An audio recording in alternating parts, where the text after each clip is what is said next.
And now we are coming to our online presenters, and we have two presentations. That's Fanny Berrezai, and we have the presentation under the title European and National Laws on Offshore Windmills. Yes. European Federation of Energy Law Association from Luxembourg. Yes. So, are you ready to present? Can you share your screen with us? I will try. Okay, we are waiting. Okay, everything is working. Everything is working? Okay, 15 minutes for you. So, I launched it. Okay, thank you. Sorry, just a second.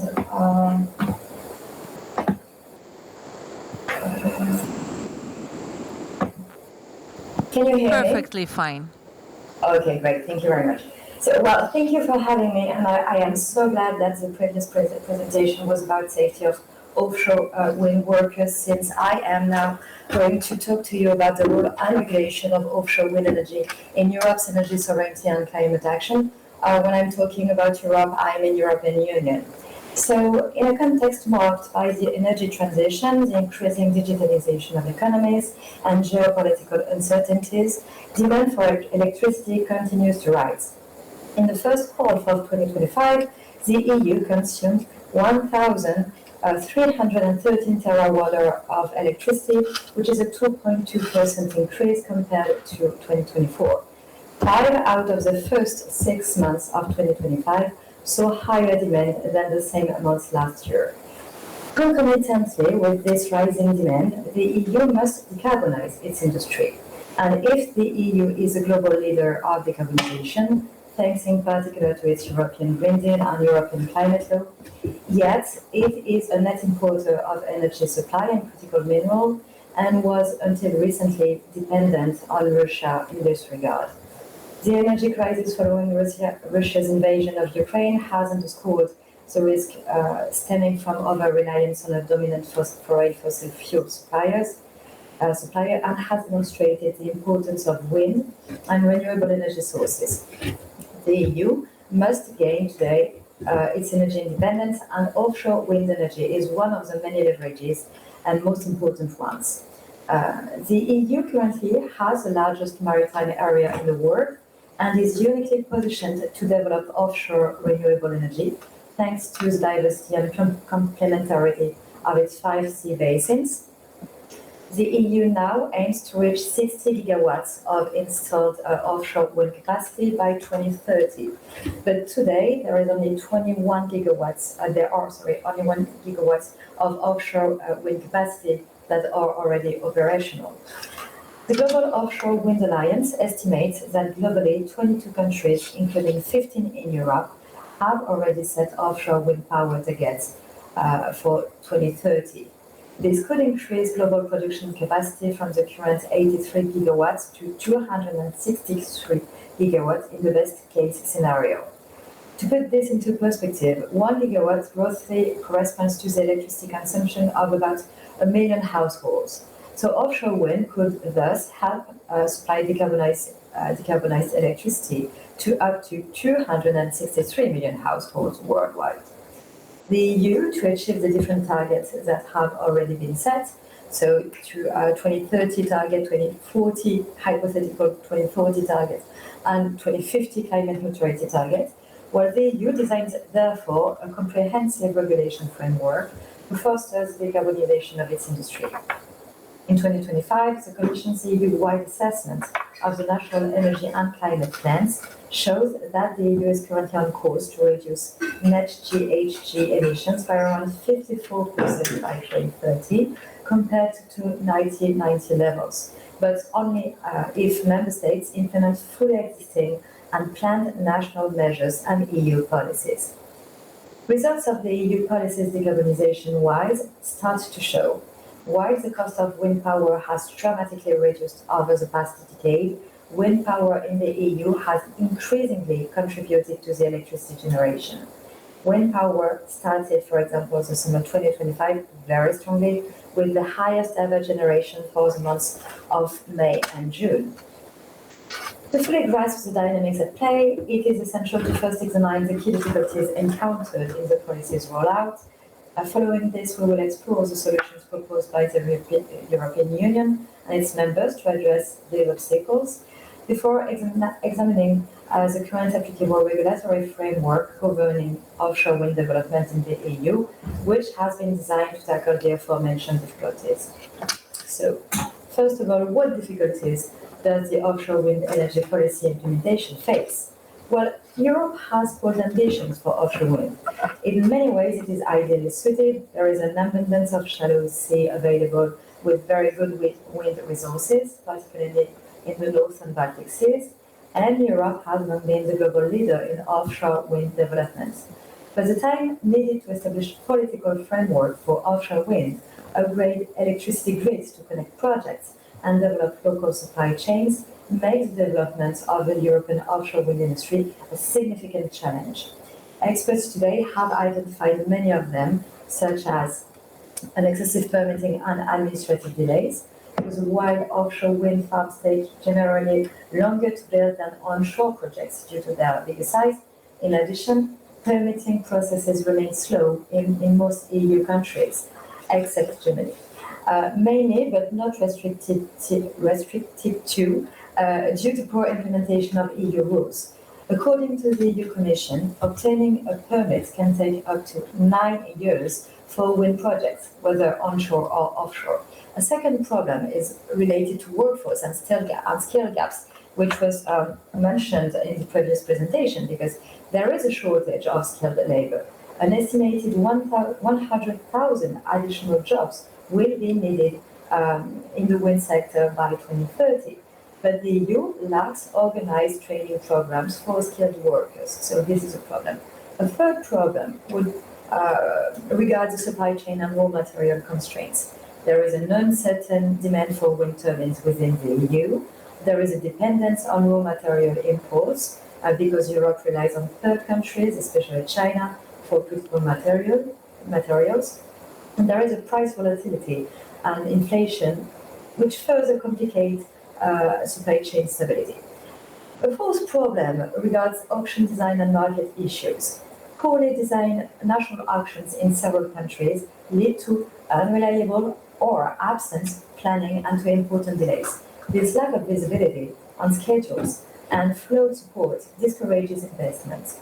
Hence, there are insufficient bidders responding to tenders and increasing project risks. Furthermore, national auctions often do not appropriately reward the high environmental and social standards of union products, as many auctions are based solely or mainly on price. Also, auction design options differ strongly across member states, which increases transactions costs for economic operators, and therefore further harmonization of member states' auction design would be advisable. A fifth problem identified is maritime infrastructure and logistical bottlenecks. There are grid bottlenecks. Restriction in grid capacity hinder the integration of new wind energy projects for facts. Port capacity is not expanding quickly enough to meet demand, and shortage of installation vessels create delays in project executions. The last issue identified regards competition and spatial conflicts, because increased pressure from international competitors is important, and conflicts with local fishermen over maritime space allocation are an issue too. Restrictions in grid capacity, port capacity, vessel availability, a slower pace of electrification, and ongoing permitting issues and poorly designed auctions in several countries result in the fact that offshore wind energy is expanding less quickly than governments want. But what solutions are brought by the EU and member states, actually?